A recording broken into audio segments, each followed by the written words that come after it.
Good morning, ladies and gentlemen. On behalf of Bestway Tours and Safaris, I would like to welcome you to today's webinar.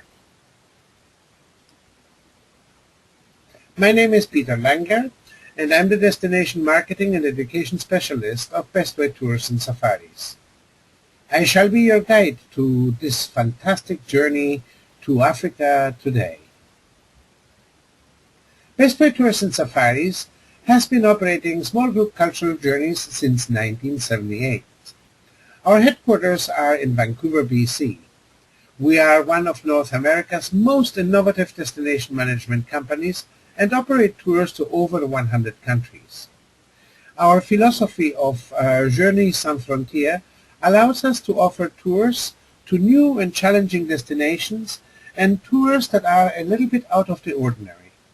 Over the years, we've organized specialized tours for a number of universities, museums, and other renowned institutions.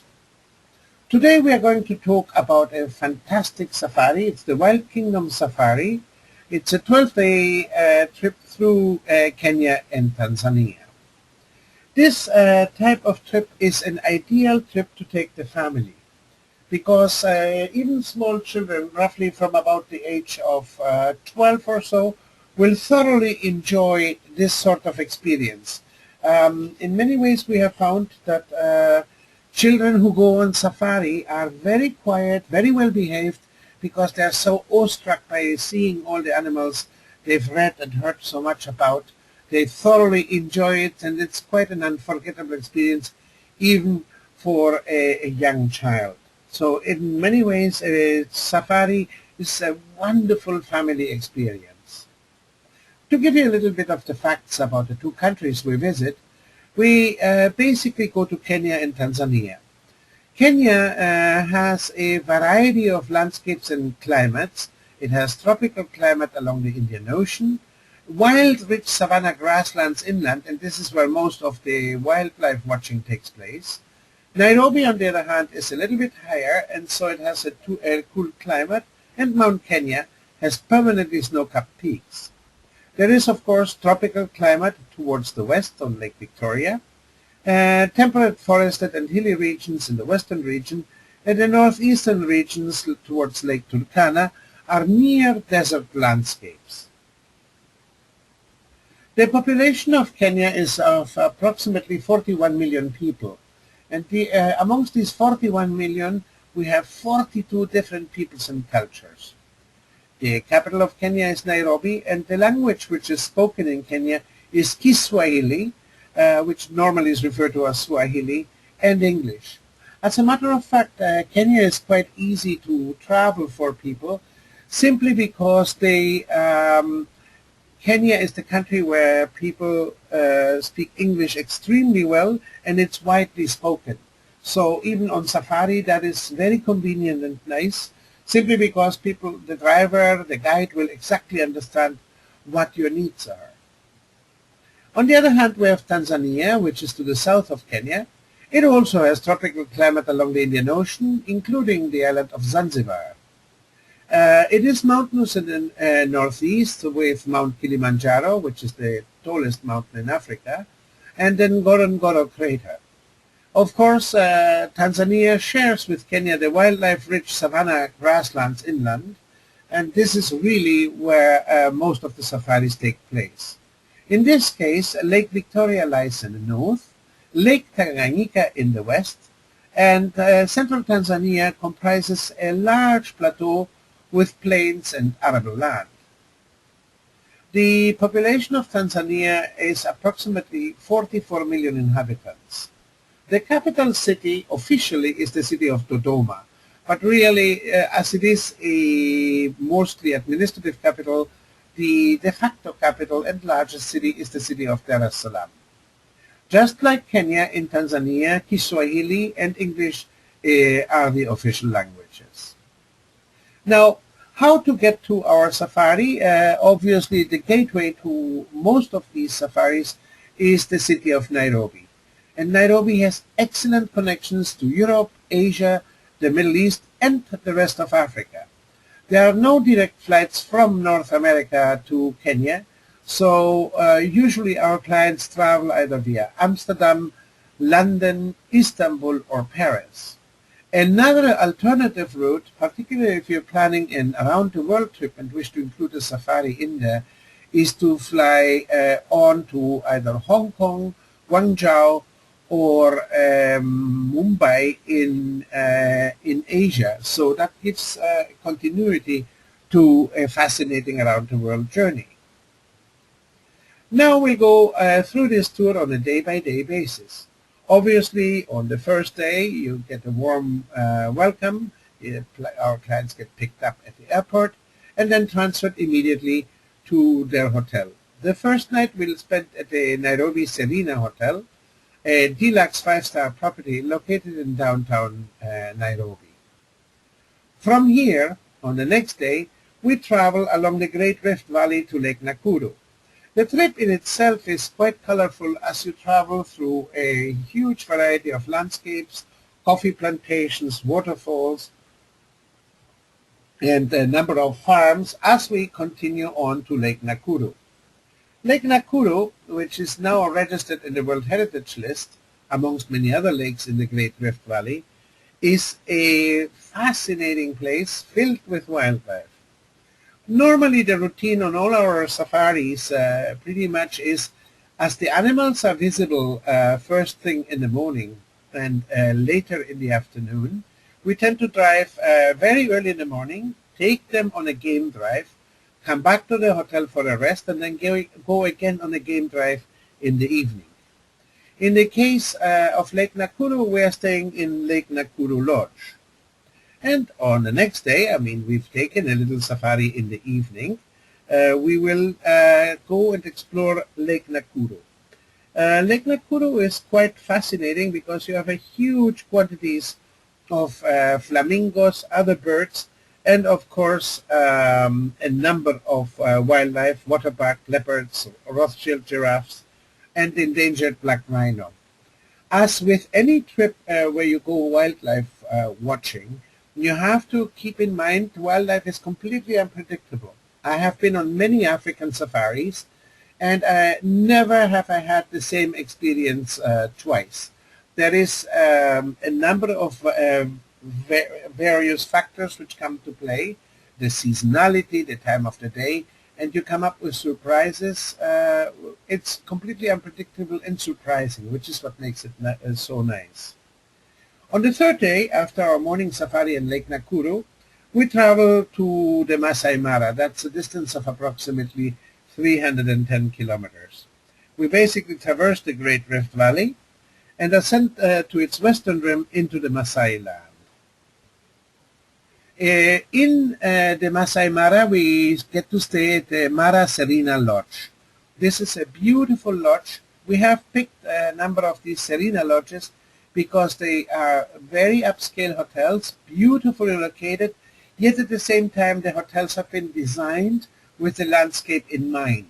So it's not one of those horrible white cement colossi sitting in the middle of nowhere. They have been beautifully landscaped to be very discreet properties.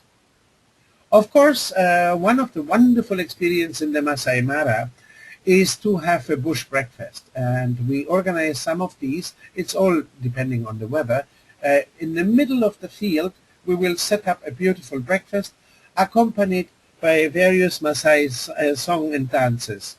The Maasai are basically the tribe which mostly inhabits both the Masai Mara and the Serengeti National Park. They're essentially cattle herders, and they herd their cattle amongst the wildlife. Basically, they are not even afraid of the big predators, as they have a wonderful way of living in conjunction with the environment. Now, what we observe, whether it's in the Masai Mara or in the Serengeti National Park or Amboseli or the Ngorongoro Crater, is wildlife. And the first 5 big animals, it's a myth or a mythical sort of list. The big 5 actually comes from the early 20th century hunting world. And they are the largest or the most difficult or dangerous animals to hunt. Of course, nowadays on safaris, we hunt with a teleobjective lens and just with our camera. The big five comprise the African elephant, the black rhinoceros, which is endangered, the African buffalo. The African buffalo is also called the Cape buffalo. Probably the most difficult to spot, and no pun intended, is the leopard. And of course, the king of the jungle, the lion. Lions usually are very active. It's actually the lioness which does all the hunting. The lion, the male lion, just basically sits around there and lets the female do all the work. Most of the great hunting scenes you might have seen on nature films or so do take place first thing in the morning. But it is not only the big five we see in any of these safaris. There's a huge variety of gazelles, such as these Thompson gazelles, or giraffes, and we get to see Rothschild giraffes or reticulated giraffes throughout our safaris. Of course, we have our friendly zebras and the wildebeest. A number of these species, particularly in the Mara and in Serengeti National Park, go on migration. The possibilities of watching wildlife depend very much on the season, and it's not so much a question of temperature, but a question of rain. In a rainy season or shortly after the rainy season, the grass is, as a matter of fact, quite tall. So it's actually difficult to see some of these animals. The drier season, first of all, clears the landscape of all this vegetation, and secondly, allows us the animals tend to concentrate around watering holes. Another fantastic species we see is the fastest mammal on Earth, and that's the cheetah. It can travel up to 100 kilometers an hour. And of course, the garbage disposal units, the hyenas and the vultures, are also, once the lions and the leopards are done feasting, then come the jackals, the hyenas, and the vultures, which pick up the pieces and leave nothing behind. Then, of course, in many of the rivers and lagoons, we see Africa's most dangerous animal, that is the hippopotamus. As a matter of fact, more people get killed by hippos when they are mad. Imagine you get hit by a 2-ton hippo. Well, that is basically it. And they tend to be, even on land, quite fast. And there's a huge variety of monkeys and primates, such as these baboons, which you also encounter on a safari. Another wonderful thing or aspect of safaris, particularly for bird watchers and ornithologists, is to go bird watching. Now, the bird world is quite different. In the case of the ostrich, for example, we are seeing a female ostrich, which is smaller and less colorful than its male counterpart. In the bird world, mostly the birds, the male birds, are always more colorful, have the more spectacular feathers than the female, as they have to attract the females with a lot of bling bling. You see, for example, these secretary birds. And Bestway Tours and Safaris, as a matter of fact, has organized a number of specific bird watching safaris for those people who would like to only see birds. We, on the 5th day, transfer from the Masai Mara to the Serengeti National Park. This is a drive which takes 275 kilometers. But what is interesting about it is we get to see quite a bit of wildlife and Maasai villages along the way. So it's not a boring transfer. You actually are still in the middle of the wilderness. In Serengeti, once again, we stay at the Serengeti Serena Lodge, which is once again beautifully landscaped, discreetly positioned. These are 5-star properties, but they are gorgeously landscaped, and so it does not disturb and doesn't frighten the wildlife. Another option, and you can do this both in the Serengeti and in the Mara, is to take a balloon safari. Serengeti, as a matter of fact, is a Maasai word which means endless plains. And when you go up on the balloon, you do realize how vast this whole steppe is. You see endless time you see you see it from a balloon. All these optional balloon safaris usually end up with a champagne breakfast, as they tend to take place first thing in the morning. That's when the air is cold and the balloon can really float easily. In the Serengeti, particularly from about August to September, October, you have a fantastic natural phenomenon, unique in the world, which is the Great Migration. We mentioned that the seasonality of particularly the Mara and the Serengeti is depending on the rain. Well, it gets very, very dry in September. Hence, hundreds of thousands of animals start migrating from one watering hole to the next. And so you will see wildebeest and zebras and Cape buffaloes all in a huge procession. This is organized actually by their natural clock, very much like monarch butterflies which travel from Canada to Mexico. Here you have them traveling. Now, throughout the Serengeti, there is a number of different migrations taking place throughout the year, but the biggest and most important one takes place in the month of September, and it's quite a spectacle to watch. Of course, not only these animals are migrating, the big cats and other predators are following all these various other animals as that is a quick availability of a good feast. From the Serengeti, we travel to the next World Heritage Site.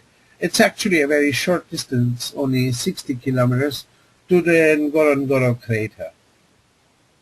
The Ngorongoro crater is one of Africa's most magnificent wildlife areas. The crater in itself is approximately 600 meters deep, and it has a measurement of about 19 kilometers across. Inside the crater, it's an extinct volcano, it's actually a collapsed caldera, there's an estimated 30,000 large mammals, including lions, leopards, cheetahs, elephants, hyenas, hippos, wildebeest. The whole zoo is available here. Once again, we get to stay at the Ngorongoro Serena Lodge. This is on the 7th day, which affords us, once again, it's been beautifully crafted, carved into the landscape, so it's quite discreet, and will have absolutely extraordinary views. The game drive on the 8th day through the Ngorongoro crater takes approximately 6 hours. Because of its abundance of wildlife, it is easy to spot wildlife throughout the park, and it takes approximately 6 hours. After that, we transfer to Lake Manyara, again a very short distance, and we get to see all these amazing flamingos. As a matter of fact, the flamingos acquire their color, that pink color, from all the small crustaceans which they find at the bottom of the lake. That's what gives it its pink feathers. Flamingos without that sort of diet would actually be white birds, and as the animals keep on feeding and get older, they get more pink. In Lake Manyara, we stay again at the Lake Manyara Serena Lodge, but this one is located directly by the lakeside. Hence, it gives us an opportunity to also go for some hippo watching and have wonderful alfresco dinners. One important thing to mention about this Wild Kingdom Safari, these are full board tours, so breakfast, lunch, and dinner are included in the tour. Of course, Lake Manyara has its host of animals.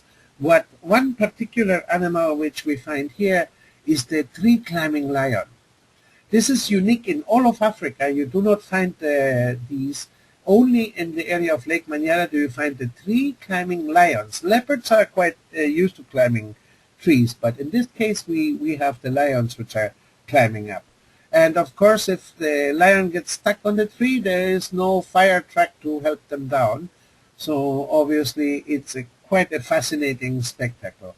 And your guides, that's the wonderful thing, they really know where to find all this wildlife. They are so used and accustomed to the various patterns that they will obviously point out all the various animals to you. On the 10th day, we travel back into Kenya. We travel from Lake Manyara via the town of Arusha. Arusha is actually the exact point in the middle between Cape Town and Cairo. It's the exact center. We stop there for lunch and then continue to Amboseli National Park. Amboseli National Park is quite special because it provides us with the backdrop of Mount Kilimanjaro. Mount Kilimanjaro, as I mentioned before, is Africa's tallest mountain with an altitude of 5,895 meters or 19,341 feet. What is so wonderful about this part of the safari is, yes, we get to see again a huge variety of animals, but with that spectacular backdrop of the mountain. In Amboseli, we stay at the Serena Lodge. All of these lodges are actually deluxe. The rooms are beautifully appointed, once again taking the environment into consideration. But especially in lunchtime, you do have quite a bit of time to relax. So there is a wonderful swimming pool, excellent restaurant. So it's not only a safari experience, it's also quite a relaxing tour. On the 10th day, we explore, of course, on the 11th day, we explore Amboseli. We take again these wonderful drives with that wonderful backdrop of Mount Kilimanjaro. Another thing, and this is, of course, depending on the weather, we organize dinners in the middle of the veld as well. Here, lit either by candles or by these gas lamps, we take in the beautiful stars and scenery. And one thing about both Kenya and Tanzania, they are such perfumed countries. There are so many beautiful flowers and these fresh fields. It is always a wonderful aroma lingers in the air, which makes this quite a special trip. On the last day, after our safari through Amboseli, we drive back to Nairobi. And from there, our passengers can take their international connections, or they can extend their tour. I suggest that the clients spend an extra night either before or after the safari in Nairobi. Even 2 days would be good. You get to see some amazing places, such as, for example, the Karen Blixen farm. Karen Blixen was a Danish immigrant who built a farm in Africa, and then she wrote a book which was also made into a very successful movie called Out of Africa. And it's not too far, it's about 20 kilometers outside of Nairobi. Another great experience is to go to the carnivore restaurant. Here you taste all the different animals, different gazelles and different flavors. Ostrich is absolutely delicious, and the nice thing about all this wild meat is it has no cholesterol, hormones, and all the other things we normally find in beef. Another suggestion is to continue the safari in Samburu and Mount Kenya National Parks. In this case, I would suggest approximately 3 days as an extension. You have some, as this is a drier area, you will find some very interesting watering holes, particularly one in the Ark, which is close to Mount Kenya National Park, where the elephants come to feed. And once again, we are talking about a completely different ethnicity when we visit the Samburu people in the north, and we go to their villages, visit them, and find out about their lifestyles. There's always the opportunity to buy some crafts which they make. It's an interesting extension, and it's a logical extension after that. Also, another opportunity is simply to fly after Nairobi straight away to the beaches of Mombasa. The Indian Ocean beaches are beautiful, and we have a number of hotels selected where you can spend 2-3 nights, an entire week after the safari to relax, or before the safari, as you choose. Another interesting possibilities of extensions is to visit the islands of Zanzibar or Lamu.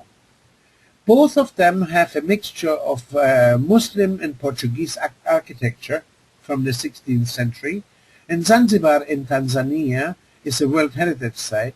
The same thing goes for Lamu, which is a Kenyan island in the Indian Ocean. Similar mix, they were very important trading ports, particularly in the 16th century. Another very interesting option is to join one of our gorilla safaris in Uganda or Rwanda. This involves quite a bit of trekking and walking through the forest until we encounter the gorillas, a very unique experience. I would say it would take approximately 4 days, including transfers and so on, to join a gorilla safari. In terms of the main tour, the Wild Kingdom Safari, we include 12 game viewing safaris. You also basically visit 3 World Heritage Sites. I mentioned this is a full board tour, and we basically travel through the beautiful Great Rift Valley. In terms of the inclusions on this tour, we include accommodation on a twin-share basis in the mentioned hotels, all breakfast, lunches, and dinners as mentioned in the itinerary, except in Nairobi on the first night. All the transfers, sightseeing, and all the game drives are basically done by a pop-up roof safari vehicles. We keep our groups very, very small, which ensures window seating for each adult-paying passenger. Of course, the entrance fees at all parks and the services of English-speaking guides are included.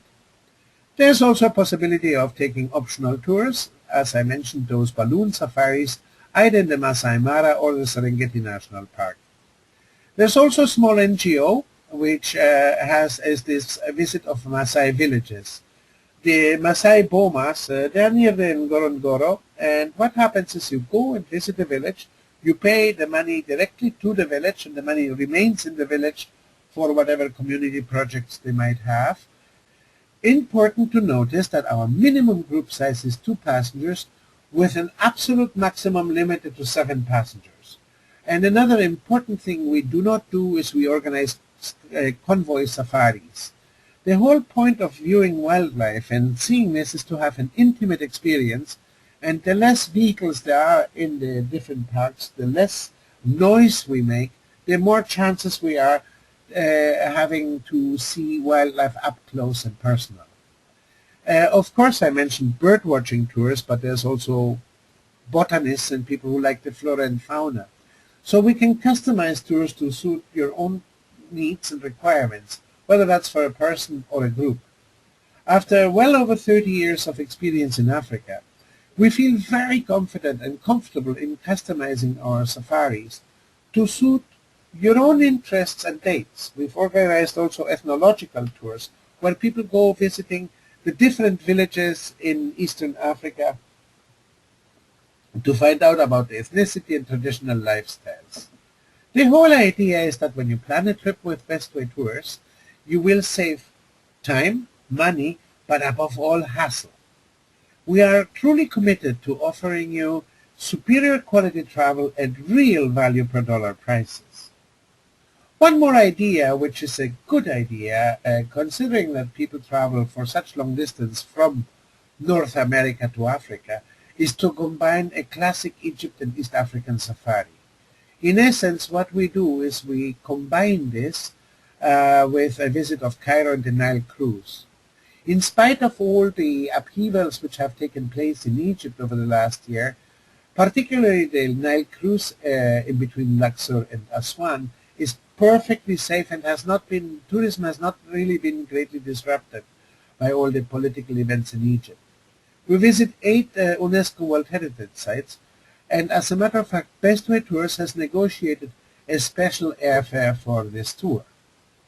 Another brilliant safari expedition is to visit Victoria Falls, Serengeti, and Cairo. And here we basically combine the best Africa has to offer. We basically start in Victoria Falls, which are quite spectacular, fly on to Tanzania, experience 6 game safaris in Tanzania, and then conclude in Egypt with a visit of Cairo and enjoying the Nile cruise. Once again, Bestway has negotiated a special airfare for this tour. For detailed itinerary information, optional tours, or additional information, please visit our website at bestway.com. Or you can call us in Vancouver at 604-264-7378. Give us a call toll-free anywhere in Canada or the United States at 1-800-663-0844, or send us an email to bestway@bestway.com. Basically, we can customize and tailor-make every itinerary for you. On behalf of Bestway Tours and Safaris, I would like to thank you for having participated of this webinar.